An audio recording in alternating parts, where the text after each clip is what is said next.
Hello and welcome to Zerbinator's Horror Nights, the show that brings the air and scare, the right and fright, and the error and terror. I am your host, Zerb, and tonight with me, as usual, is my wonderful co-host, good-looking man. He has a nice goatee like I do, and sometimes when we put it against the mic, it sounds like this. Ladies and gentlemen, my co-host, Mike G. What's up, Zerb? How are you, buddy? How are you? We got our goatees growing long for the winter. Yeah, I'm doing good. I'm doing good, man. It's been a while, and that's my fault. It's nobody's fault. It's just, it's holidays, wrapping up Computer football crash. series, computer crashing, Family. Yada, yada, yada. Everything. Well, tonight we're going to discuss a movie called An American Ghost Story. 2012 was the release. Original title was Revenant. And it was written and directed by a nice young man by the name of Stephen Twardakis. Or Twardakis, how do you say it? I'd say Twardakis. Twardakis. You say Twardakis, I say Twardakis. No. So please know this. We will spoil the heck out of this movie, so if you wish, watch the movie first on Netflix. You can even watch it on YouTube, I found it. And then come on back. And if you don't care, just stay right there and listen to us destroy the movie for you. They're coming to get you, Barbara. It would be a little unkind to present this without just a word of friendly warning. Children of the night, what music they make. It deals with the two great mysteries of creation. Hi, I'm Chucky. Wanna play? Life and death. Your mother sits here with his cat. I think it will thrill you. It may shock you. It might even horrify you. When there's no more room in hell, the dead will walk here. So if any of you feel that you do not care to subject your nerves to such a strain, Would you like to leave a message? now is your chance to, we've warned you. Zerbinator's Horror Nights with your hosts, Zerbinator and Mike G. So, Mike, I have to ask you everything that we've missed. We had planned, when we first started the podcast, I spoke to you about the hopes of us trying to accomplish a classic monster movie before Halloween, which I asked forgiveness for because that would have been great. But it's never too late. January's coming up. and we can do that then if we want. It's kind of like Christmas in July, Halloween in January. What the heck? Sure, why not? We'll do our Halloween special. But how was your Halloween? What did you do? I really didn't do much. We were going to go do Halloween Horror Nights in Orlando. But, man, I'm not even going to lie, man. That thing is dang expensive. Universal Studios? Yeah, it's at Universal. Even though being a Florida resident, it would have been close to $1,000 just for three of us to go. How exciting. No, it's good. I really wanted to go because this was the 25th anniversary, but at the same time... Oh, yeah. Yeah, they brought back some old stuff, which we never saw before. But, we decided to do some other things. And I can't exactly remember exactly what we did. Was drinking involved? No, absolutely not. I really can't remember what we did. But we didn't go to any haunted houses this year, which is odd. Usually we do something. And I know we binge watched a ton of different horror movies that night, not just the Halloween, even though I suffered through one of the movies that you like so much is Halloween Which one? 3 Season of the Witch. Oh, I love that movie. I hate that movie. And I can't stand it. And the only, just the 6 more days till Halloween, Halloween, 6 more days till Halloween with Silver Shamrock. I could choke that damn thing. But my wife had never seen it. and she didn't quite understand because we were kind of watching the Michael Myers, Halloween 1 and Halloween 2. And then I was like, oh, please don't show it. And sure enough, part 3 popped up. And she goes, oh, I've never seen this. She goes, so what does Michael Myers do here? And I said, this has nothing to do with Michael Myers. She said, what do you mean? I said, They stole the name. I said they gave a mention to John Carpenter, but they stole the name. They screwed this movie up. And at the end of it, she looked at me and she goes, "Why'd you make me watch that crap?" Right. And I said, going, I don't know, honey. I tried to tell you, it sucked. And then the return of Michael Myers, and I got all excited again.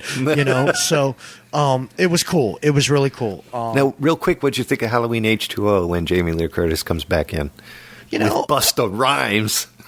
It was okay. Yeah. But see, what I did, now, correct me if I'm wrong, I did get my timelines wrong, because she dies, but that's the one after H2O, right? Where she hangs him from the mental institution. Yeah, I think that is H2O. No, because she's already locked up, and he comes for her. As far as I know, she did do more than 2, which was the original, and then H2O.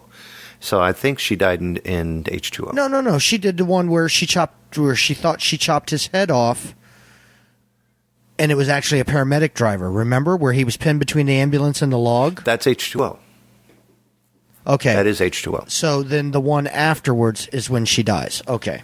So I liked H2O. I thought it was a good... But the weird thing is, the son still lived, but they never chased after him in any of the other Halloween movies.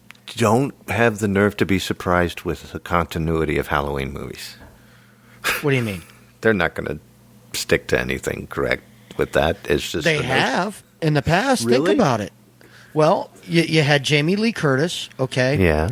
So, and she escapes. So he comes after her again in part 2. Right. All right. Oh, that's right. She did do more than 2 yes. movies. 3 of them. Okay. Then, unfortunately, part 3 is Season of the Witch. You go to Return of Michael Myers, and it's chasing after an adopted sister's daughter, Jamie. Right, the little girl. The little girl who then grows up and has a baby of her own, and Michael Myers comes after her. That's when you start discovering that's the curse of Michael Myers. They start discovering that someone's been helping him and it's a cult or whatever. Okay, but then it refocuses back on. He never kills the baby. He kills Jamie, but he never kills the baby. Then they focus back on H2O, which brings in Jamie Lee Curtis and her son. Right. He doesn't kill Jamie Lee son, Curtis Busta Rhymes. No. Josh Hartnett is the son. Yeah, that's right. I'm sorry. Yeah, smart ass. And and then after that, what happened? That's when she's in the psychiatric institute, and he kills her in the beginning of the movie and goes after. And that's Jamie Lee Curtis playing that role? Yes, where he stabs her and she kisses him. That one. She lifts up the mask and kisses him and says, "I love you, Michael," and then she falls to the ground. I think I remember that, but that's the one with the guy walking around and he has all the masks and he's walking around with the clown mask and he says John Wayne Gacy killed X amount of people on this, and he goes, Michael Myers, born in 1965, institutionalized, boom, boom, boom. But they never chase back after Jamie Lee Curtis' son. So I think that's still left open if they want to ever explore that and really not do the remakes of like the Rom Zombie. But then you had the Busta Rhymes one, which was what, Resurrection or whatever it was. Yes, you're right. And then that was Michael, them, but that had nothing to do with the family curse. That was just them being in his house. Yeah. Which one is the episode where Jamie Lee Curtis puts on a mask and a bunch of bugs come out of her face? That's not Jamie Lee Curtis. Nice try. And it's George C. Scott is dressed like the. Never mind. The owner of the company. Scott's not in that movie. I know. Never mind. Hey, how was your Thanksgiving? How was your Halloween? Did you do anything fun or interesting? Yes. Shelley and I left the house. We have new neighbors upstairs, so the neighbors put out candy for us. Thank you. Of which we kind of helped ourselves too. Oh, and that's always good. Thank you, neighbors. We came back and the bowl was still full because our lights were out. Nobody ever came, so we made the bowl less full. Nice. So basically, we still have boxes and boxes of nerds. But anyway, Shelley and I went to this Halloween haunt. It's called the Haunt on Eden Street in Southington, Connecticut. And you go through, and it was like stuff we used to do, except times 20. These guys They did a good job. You go in the front yard, there's this mechanical doll sitting in a tree in a rocking chair, or a swing, rocking back and forth, and she's singing when you walk by, and her eyes light up, and she's going, la, la, la, la, la, la. It was so freaky. Freaked us out. And the Amityville horror theme. Oh, it was great. It sounded a little bit like it. And just the costumes and the makeup was wonderful. You go in through the haunted house. To get into the haunted house, you have to donate dog or cat food. So he brought a big bag of dog food, gave it to him. Went through the house once, came around to the beginning again, and then we went around again, but this time they switched the walls on the inside. They turned the walls, and new stuff all over the walls, new actors. That's awesome. It was amazing. Then you come to the end of it, and the guy chases you out with the chainsaw. Typical of that. But it was a great haunt. It was really cool. We had a good time, and we drove around a little bit and looked at all the trick-or-treaters, and it was wonderful. It was really... And if we didn't have a single trick-or-treater. We don't have a lot of kids, young kids in our neighborhood. Really? So, well, and you got to understand, I live in the country. So, I mean, even though there's a lot of houses close by, we're on a dirt road. Most of the young kids, I don't know. They just, they don't... Come by. They just didn't come down through this way. Right. So, it's all right. Did you buy candy? No, because we knew from the last two Halloweens there's no point. The first year we bought candy and I think we ate it all. I don't think we had one trick or treater. So yeah, it is what it is. I mean, I'm not even doing Christmas lights this year because nobody comes by and looks at them. Every year I put up 30,000 Christmas lights that are computerized, synced, and everything like that. Not this year. I'm not doing it. Nobody will see it. I mean, when I lived in Virginia, we'd have 200 cars from the time, because I start putting it up the weekend of Thanksgiving, after Thanksgiving. Yeah. It took 3 to 4 days. And as soon as they started lighting up, we'd have, 10 or 15 cars a night, sometimes more, people walking through the neighborhoods. I got one car stopped in the last 2 years. I said, that's it, I'm not doing it. I donated most of the lights. So should have called me. Dude, it's a lot. It was a lot of lights. How was your Thanksgiving? Quiet. Really? Which is okay. Yeah, we didn't have a big shindig. Me, Debbie, and Mike went fishing. I saw the pictures. Which was great. There was nobody on the water, so we had the water all to ourselves. Mm-hmm. And we fished for 3-4 hours, caught some fish. By 11:30 we were done. Came home, and we didn't even have to. We didn't buy a big turkey since it was just the three of us. So we did a turkey breast, mashed potatoes, and stuffing, and watched some football and ate and just had a good time. Just a nice, quiet family Thanksgiving. Wished our older son Tyler would have been here. With him being stationed in the Navy. And everything, it would have been nice for him to be home for Thanksgiving. But he's off fighting and protecting the country. Thank you very much, sir. Definitely. How about your Thanksgiving? How was yours? Mike, Tyler came by, and no, I'm kidding. We we had you bleeping bleeper. We went to my son-in-law's parents' house, and we had turkey, and it was really good. Did you gobble till you wobbled? I sure did. I think I wobbled before I gobbled. I spoke about it on another show. I don't want to do it again, but it was really different. Everybody talks about the eating, but it's the memories that you make with the family that matter more than anything. Got to tell stories with my grandkid. We did, and I asked her, I said, you want a Christmas story or a Halloween story? Every time, Halloween story. I said, okay. So we talked about something else, made up this stuff about ghosts going door to door, trick-or-treating and stuff. We had a good time with that. That's cool. And now, tonight's feature. Let's talk about pertaining to this movie. Yep, we babbled long enough. So what was your first reaction to seeing this movie? Interesting. Yeah. I loved the movie, but its cheap production kind of set me off, but actually impressed me at the same time. It was really weird until I really started, because I accidentally chose this movie on a whim one night because I couldn't find anything to watch, and I said, let me see what this thing is. And then after I watched it, I was intrigued through it, and I was like, okay, the filming's a little shoddy, the acting's shoddier, but then the more it started developing, I was like, you know what? I'd like to talk about this movie. And then, of course, by the time I got to the end of it, I was like, I got to tell Kevin about this movie because we're going to do this on the podcast. And then, and when I explained it to you, you were kind of really hesitant. And I was like, just give it a chance, man. Just watch it. Just watch it. And then after you were like, dude, I love the movie. And I was like, okay, cool. It was good. You have to get past that. All right, take a plate of your favorite meal, but someone threw Brussels sprouts on the plate. You got to eat the Brussels sprouts first. Once you get through the first quarter of the movie, 1/4 of the film, you're fine. You get past that high school acting in the beginning where you're starting to know the character a little bit, and there are some they're bad actors, but they're still good enough that it keeps you interested. There are some people that show up and you're like, hey, not too bad. I think what's kind of cool, because obviously this is kind of like it's not a found footage film, but it's shot like a found footage film. It would be something that if you and I were trying to shoot a movie, it would be that would be the type of movie we would shoot. We have no it acting would be history. Us being real. It'd be realistic. Not forced acting like Paranormal Activity or something, where there's really major scripts and a lot of forethought. These were just actors just kind of being normal, I think. That's the best way I can, I guess, characterize it. Almost like college students trying to get a good grade on their film class, Yeah, like this was their thesis film for production school. Well, tonight's feature, again, is an American ghost story, Revenant. If you want to look for it, it's under that name as well in some places. It was released October 1st, 2012. It was directed by Derek Cole, written by Stephen Twardakis, or Turducken, depends on what you want to call him.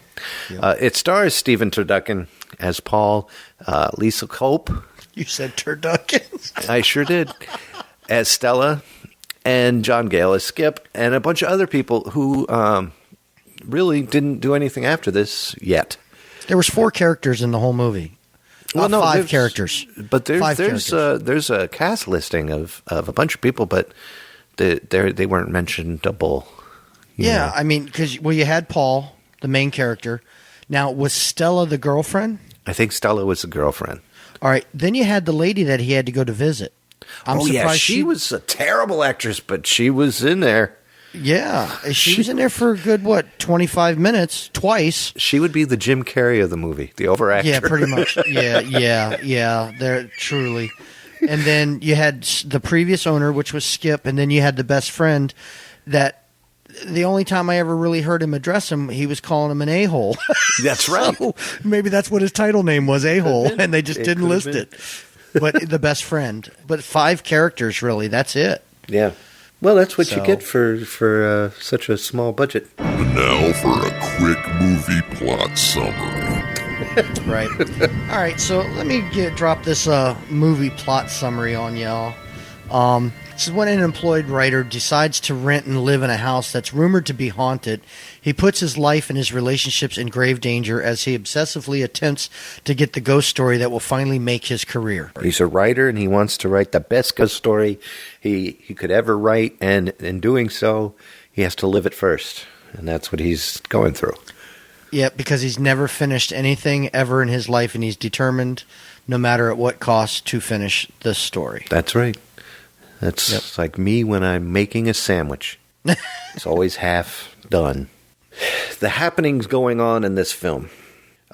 You got your usual, like, guy goes in the kitchen, leaves the kitchen, comes back, and all of a sudden there's that Jenga chair set up. But that didn't happen to him. That happened to the girlfriend. Oh. Well, still, what the hell? Because stuff started happening to her first. And he was like getting upset, like, why is this happening to you and I'm not seeing any of it, remember? Right. And then she finally said, man, I don't want to be here no more. And he was like, just stay one more night. And then when he woke up, she was gone. Now, is that a normal ghostly occurrence? They always play Jenga with the chairs? Stacked chairs? Yeah. Yeah, I mean, there was playing with, the kitchen cabinet doors. I mean, I guess ghosts, like appliances. Like appliances, they have to go through the upholstery and everything else. As time goes on in the film, it starts getting unpredictable.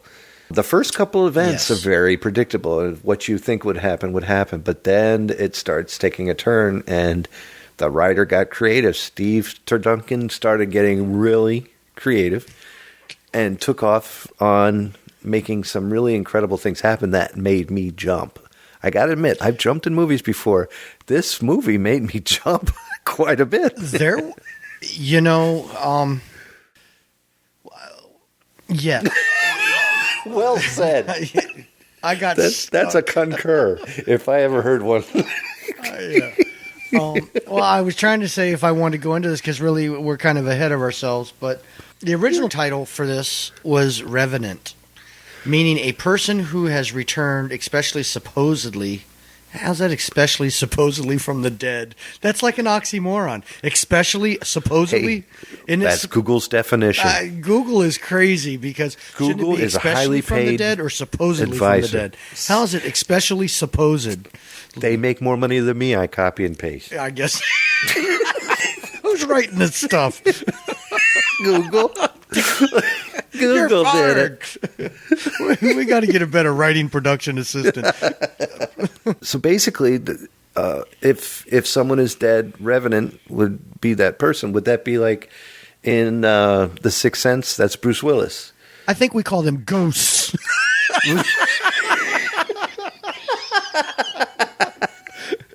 Okay, let's just do that. Isn't that what we call? Isn't that what a ghost is? Ghost or revenant? It doesn't say that. That's not what. If Google you're alive, says. if you're alive, are you irrevenant? I don't know, or is that irrelevant? I'm not. An irrelevant. When you're alive, you're irrelevant. It only means something when you're revenant. When you're dead. So. Okay, now you can go on. It just, yeah, whatever. But sorry, I snorted. The haunted house seen in the film is actually the director Derek Coe's actual house, which I thought was kind of cool. That'll tell you how low budget this house is. Because he knows how to save a dime. Yeah, literally, because the budget for this movie, you ready for this, was a whopping $10,000. That's an still indie more than film. we spent on our film. Yeah. Evil Dead. Yeah. Were you ever in Evil Dead? I think I might have made a cameo or something. I can't remember. Oh, Evil Man. Sorry, guys. Evil Man, not Yeah. Evil Dead. No, Evil Dead was a real movie. I might have made a cameo in Evil Dead too. I'll never tell.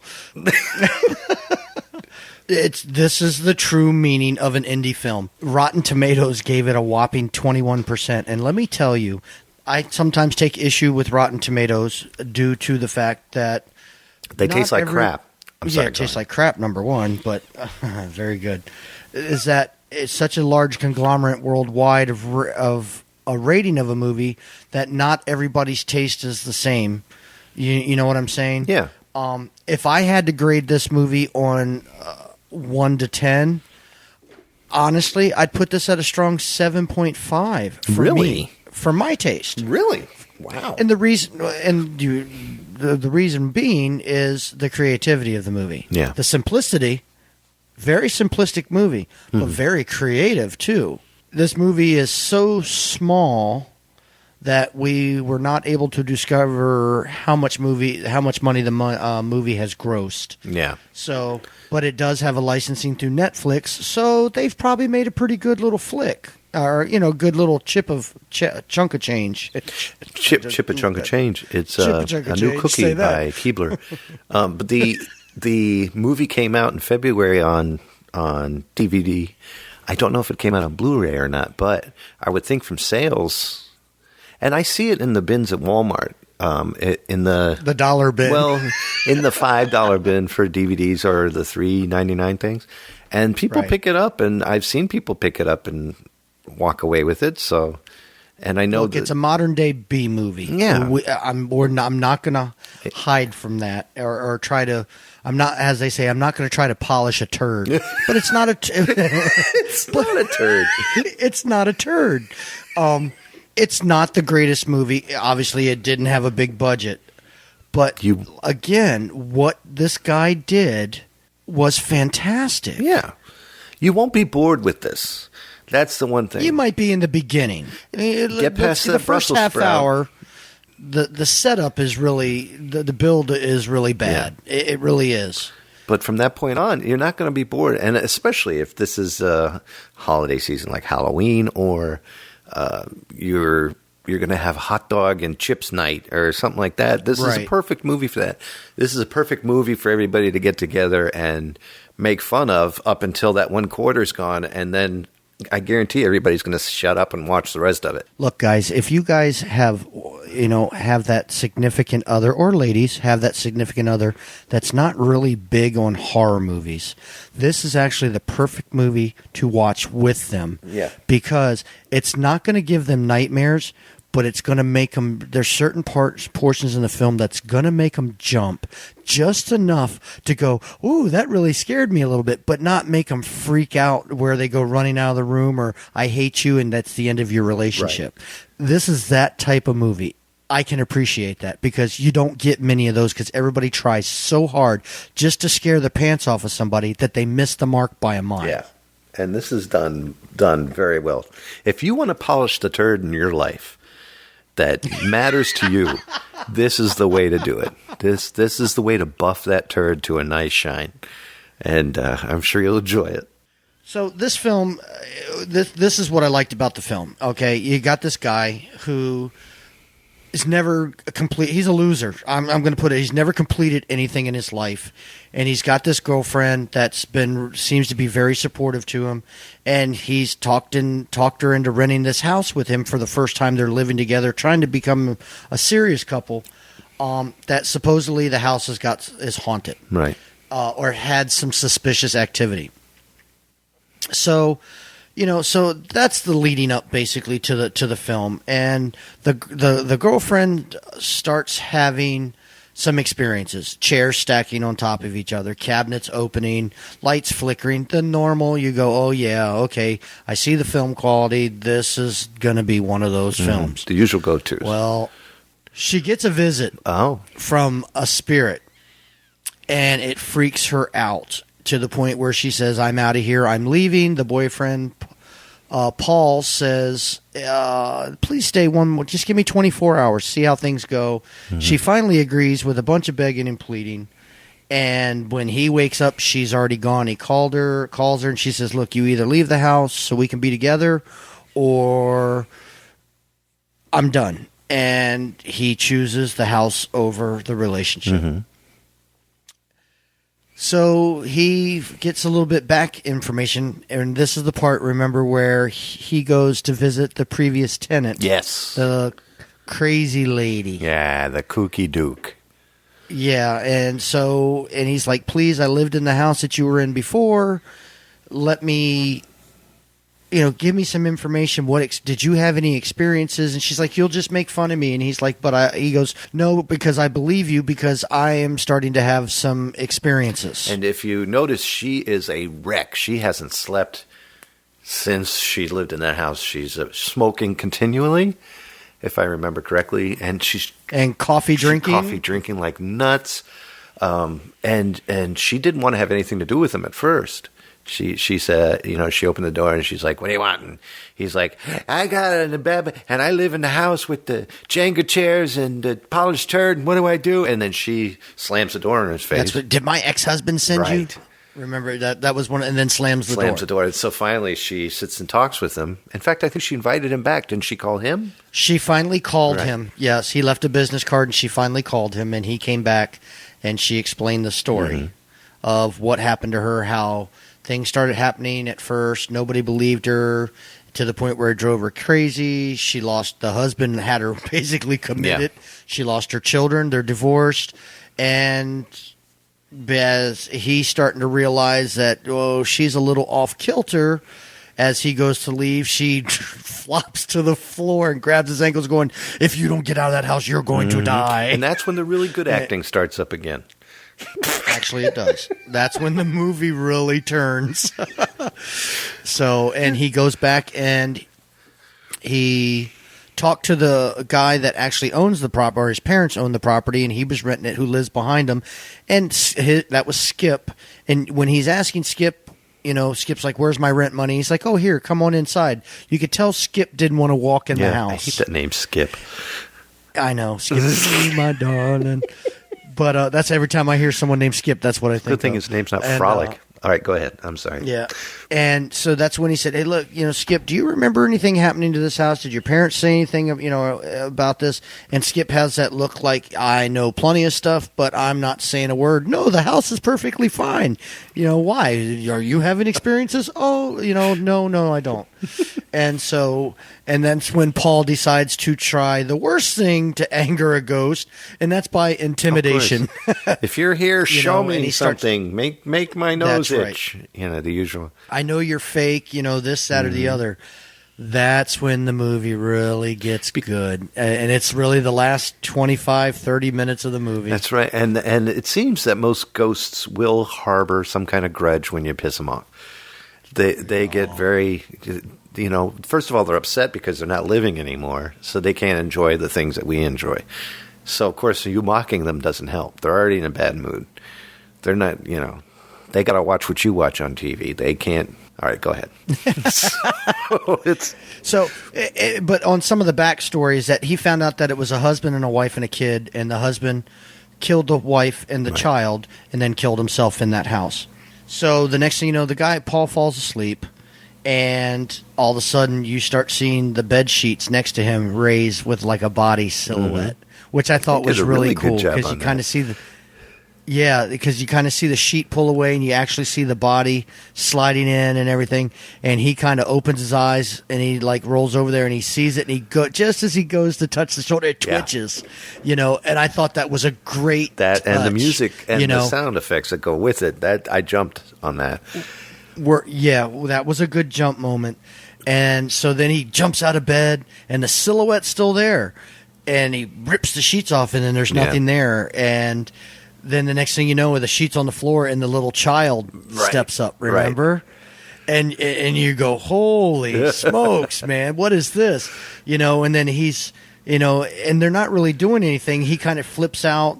He starts yelling out, looking for the man. He's like, I know you're here. What's your problem? He starts going ballistic, and he takes the sheet and starts flailing it around, and there's nothing. He's flipping it like a bullfighter's cape.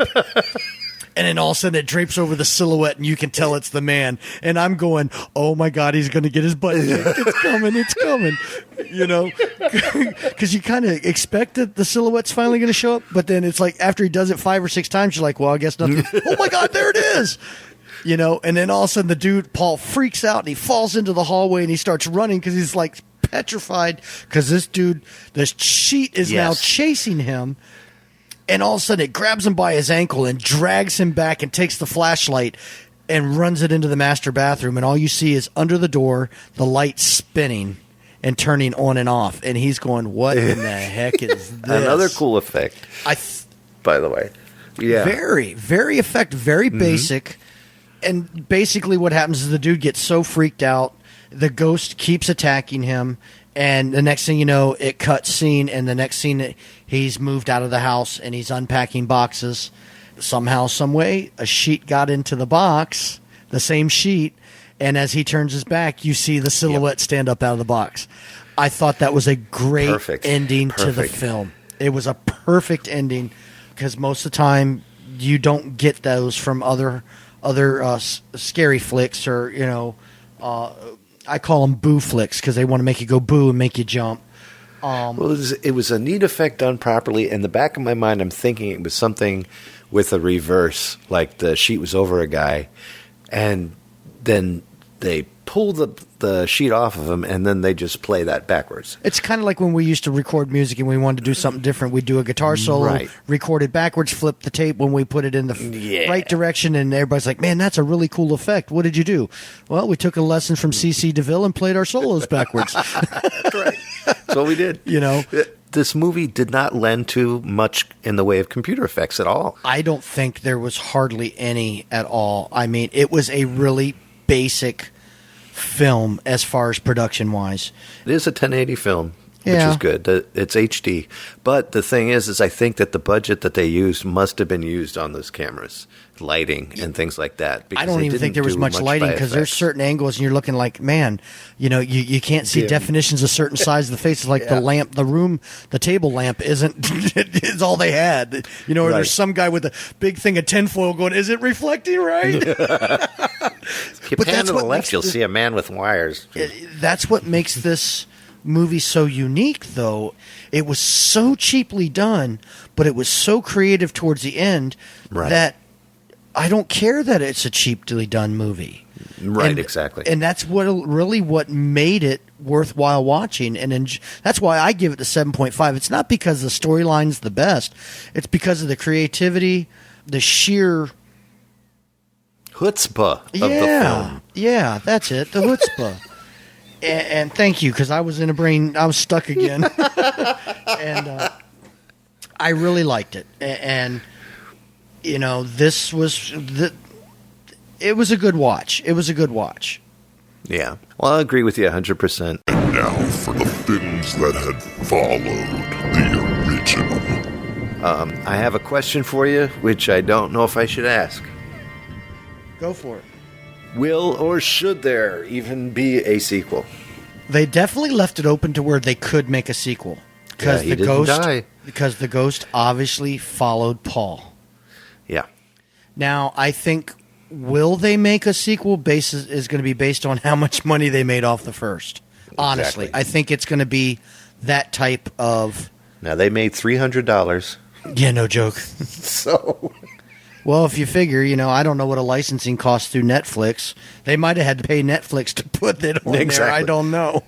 Maybe it's a donation. You never know. Yeah, but if they made a sequel, I'd watch it. Yeah, I would too. I'd check it out. I'd be interested to see if they got a little bit bigger budget. I actually would hope that they wouldn't get a bigger budget. They keep it kind of the same filming format because I think that would be really great. Yeah, and I think what it would do is probably pick up, and all they could do now is define who the ghost is and why it's there and what it wants. Well, he knows who the ghost is because he did the research to find out who the husband and the wife and the child were. That's what I said. Yeah, right. But then why maybe they he could followed show him it instead of making it just a ghost outline in a sheet. Well, why the ghost? Now, here's the interesting thing. He just wants a friend. What if? Okay. Now, this would be an interesting plot. All right, we're gonna film the part 2 to this movie, Kevin. Here it is, right here. Okay. What if that wasn't a ghost from the house that he was in, but a ghost from the new place that he just lived in, and the sheet was the catalyst to the ghost to show itself? Tell me that wouldn't be a good subplot. Only if the sheet was like a Hello Kitty sheet. Or something like that. No, I think that they found a butterscotch sheet. I think that's what color it was. Probably white, but because of the filming, it looked butterscotch. And then later in the future, when they have like an American Ghost Story 7, they'll be like, "This sheet has been used in every movie. We're selling it on eBay for $10,000 and get our money back from part 1." Yeah, but you think about it though. Could that have been? Because why would the ghost follow him from some place that has already haunted a family prior to him? Well, now the new thing out is that ghosts attach themselves to people, not places. And that's Poltergeist. Well, that's what I'm saying. Most of the horror movies lately have that storyline where no matter where you go, and originally from Poltergeist, is going to attach itself to you instead of where you live. Right. So, but it didn't follow that woman before, so that wouldn't fall true. She with had that. a terrible smoking habit. Yeah. But she kept saying she felt that ghost was trying to kill her too. Well, she was annoying. I she couldn't act. She was bad. She was pretty bad, and she drank all the coffee. I don't know. I would think that it would be a good place to start, is find out why that thing followed him there. Yeah. Maybe a better battle scene, like up the ante on him making it alive. I want to go back to one part of the movie, too, that I thought was the classic. Kick it. Is that right he flips out. He flips out and falls through the door under the sheet, and he looks up, and all you see is the empty sheet. Yeah, that's right. I was like, that was a cool idea. That was a very cool idea. And it took me back, if I can segue a second. When I was a kid, I was still crawling. I couldn't even walk, but I have a vivid memory of crawling under one of my mom's friend's dresses and looking up. Oh, boy. I was just a kid. And for some reason, that brought back that flashback memory from when I was a kid. Looking You want to know what I thought about? The movie Drop Dead Fred, when he slides under the mom, he goes, look, cobwebs. Yeah, exactly. I was expecting to see cobwebs. But still, that was a great idea because that's something you don't think about. What's under the sheet? Nothing. Look, I'm going to sum this up the best that I can with my thought, and whether it's agreed upon or disagreed upon, what I really, truly enjoyed this movie for was that when we're kids and we hear ghost stories, we always think of the ghost with the sheet. Yeah. Like the old cartoons. The ghost, always, the Bugs Bunny, they always had a sheet and woo, and everything like that. This actually put fills it into it incorporated it. Right. It fills and that. made a childhood ghost story into a low budget movie. Yeah. And but that's what I really when I looked at that correlation, I was like, what a fantastic idea, because you know what?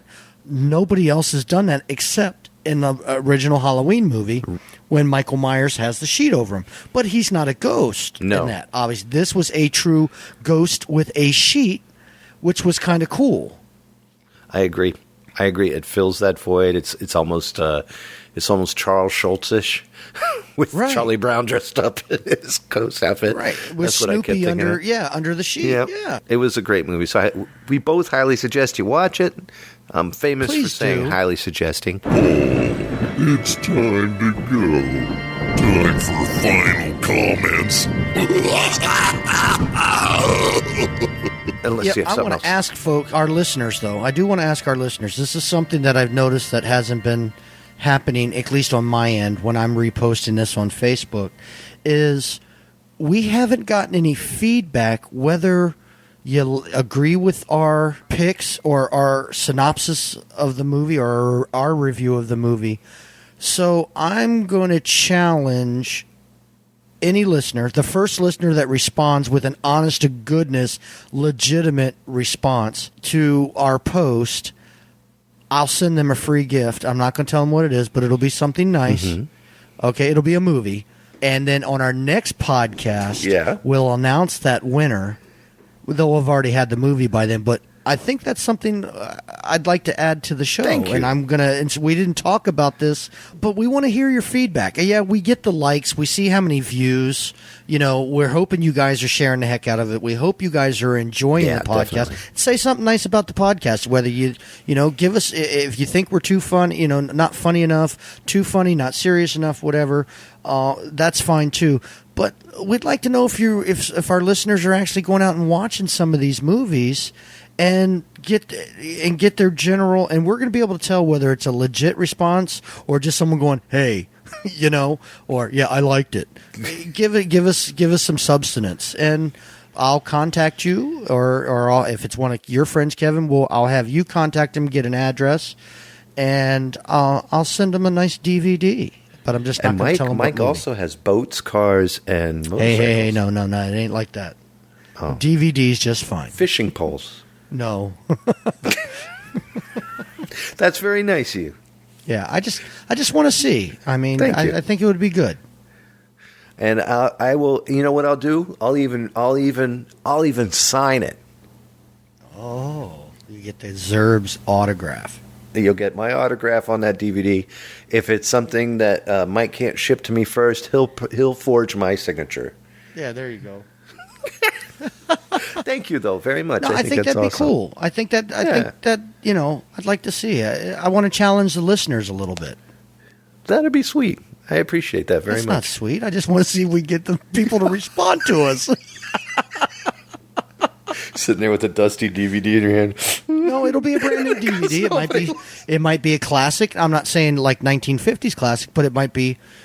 It's going to be something that you and I might not have seen together. But I'll let you know. I'll say, hey, this is the movie. Yeah, let me see. There's some good ones out there that we can't always see on Amazon or not Amazon, but Netflix because they don't carry them. Well, I'll let you know. So cool. If you're okay with that. No, I'm very okay with it. No, Now, you but get to I pick the next appreciate what you're film, doing too, don't very forget. much. So, what's our next film that we're going to discuss, Kevin? We're going to discuss this movie right here. This one. Hold on, let me tell. By the sound and the shaking, dead silence. That's true.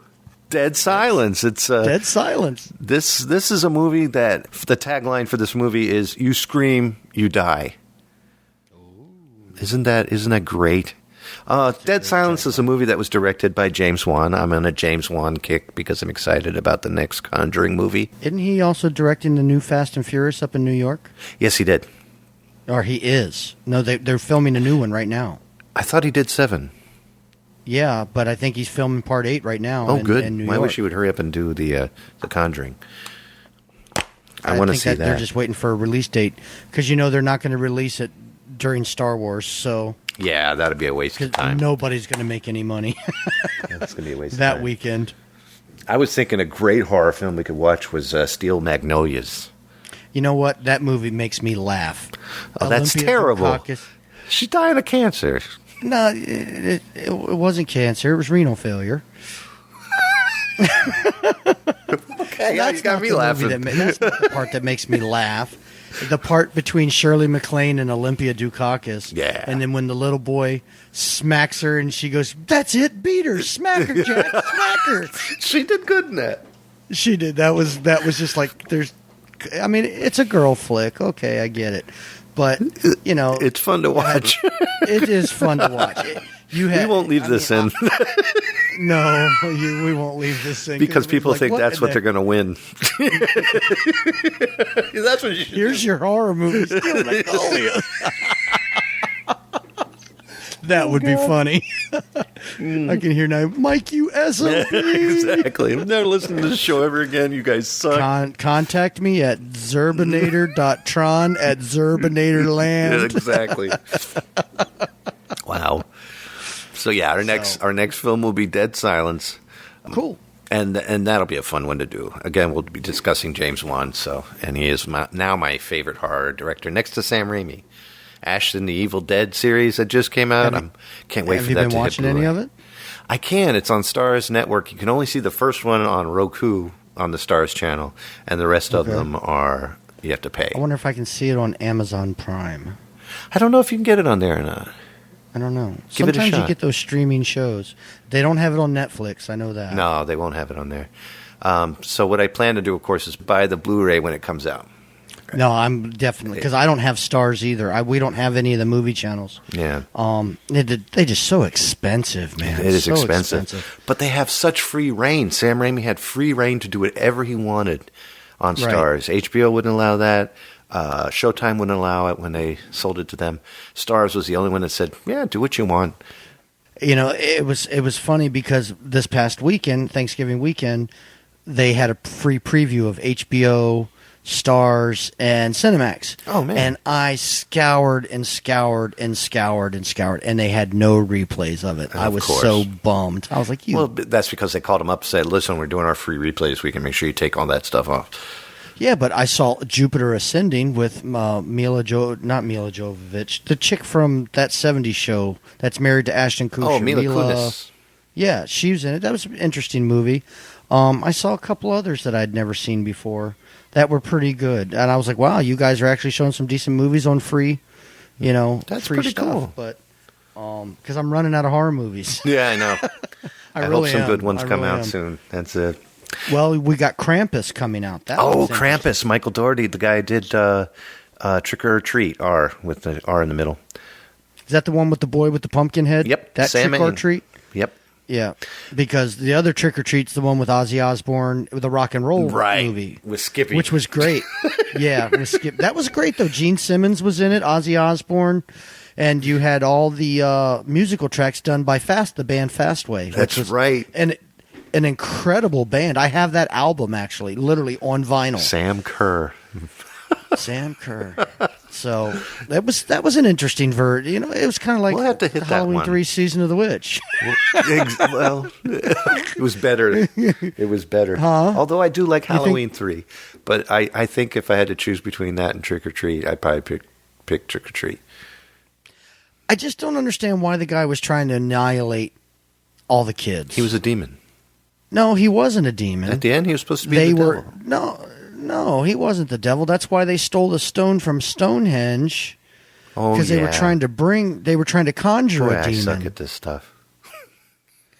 But I still don't and I guess it was more like they were human sacrifice, I guess. So, Mike, is there any web links you would like to share with me? You can find me on bassonline.com. If you're down in South Florida and want to go out and fish Lake Okeechobee or one of the eastern seaboard lakes, look up Captain Mike Groshon, and I'll be happy to take you out and give you a great fishing adventure. That should be the gift that you're going to give to those who comment on the post, not the fact that you're giving away a free copy of Steel Magnolias.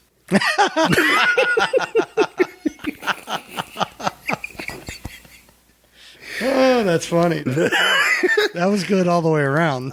I got to ask you, and you don't have to give exact prices, but how much does it cost to go out and fish? Depending on how long, how many people, and what style you want to fish, whether it be artificial or if you want to fish with live bait. It really varies that much. That's okay. That answers my question, actually, so I don't need prices, but I get the idea.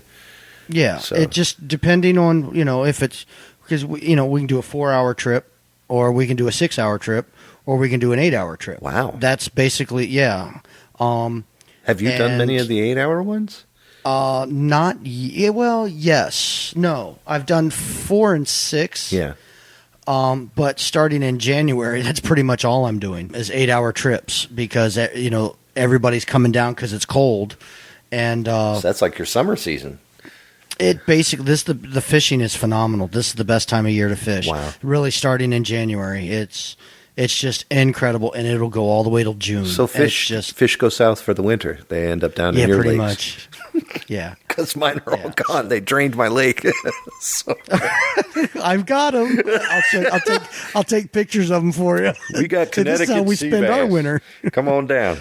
No, this is really, when the cold weather really starts, as soon as I hear it snowing up north, in the Midwest, I'm smiling because that's going to push all the people that, because we're going to make some money, baby. You're cha-ching. And, it's really good, and I enjoy meeting new people and creating lasting memories, for them to remember their trip by with photos and everything like that. Do you do fish mounting? And I'm not trying to be funny.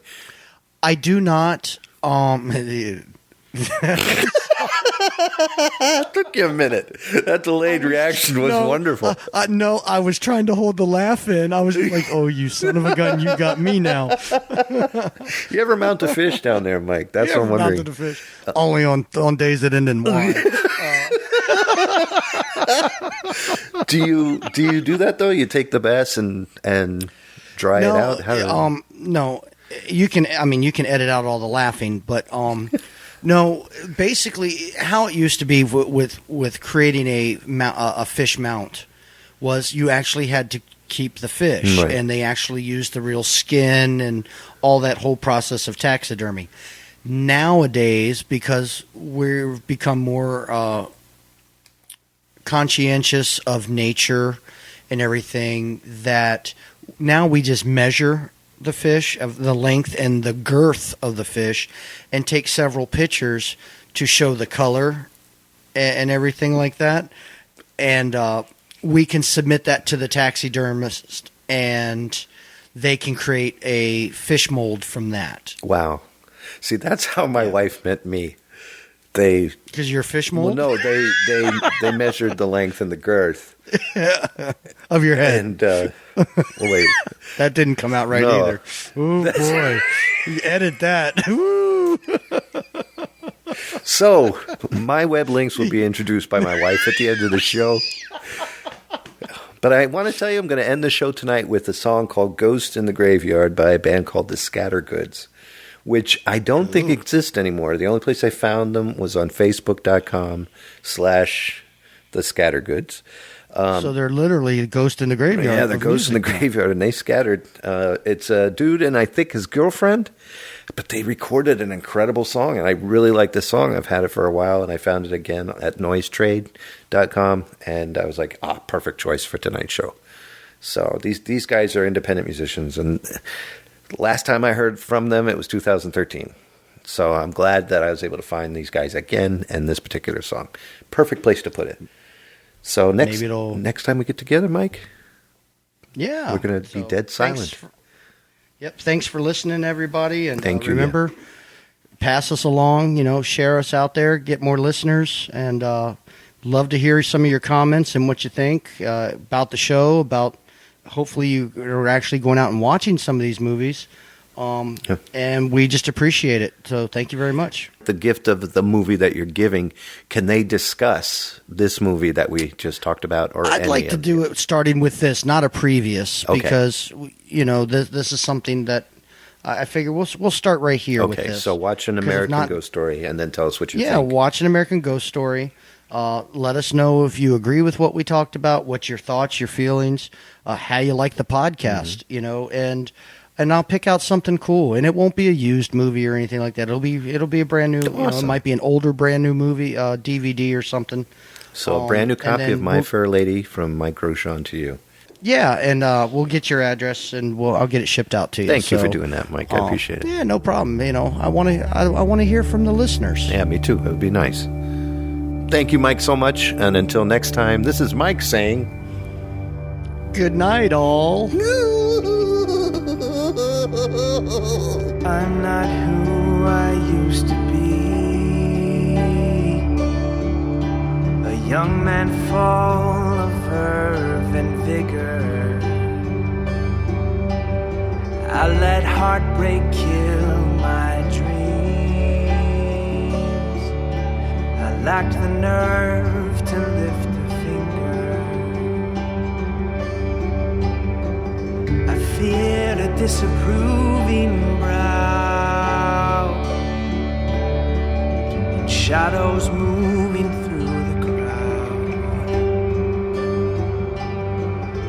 Funny how I see that now, shackled with my eyes gouged out. I'm a ghost in the graveyard, my restless heart in pieces, crying out for a savior to rescue and release me. I've wrestled with my nature, I cannot be at peace with this living in between. I'm not who I thought I was. These grasping limbs are feeble phantoms. I've got nothing without your love, just the echoes of an empty anthem. With whispered words I cursed your gift, concealed that with a public kiss. Did you mean it when you called me friend? Or have I broken all your promises? 'Cause I've broken all my promises. I'm a ghost in the graveyard, my restless heart in pieces, crying out for a savior to rescue and release me. I've wrestled with my nature, I cannot be at peace with this living in between.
of Zerbinator's music and podcasts are under the Creative Commons license, which allows retelling and rebroadcasting as long as the author is notified and credited. For more great escape pods, please visit www.zerbinator.wordpress.com. If you would like to contact Zerbinatorland, you can send an email to instrumentally@gmail.com or give us a call at 571-408-ZERB or 9372.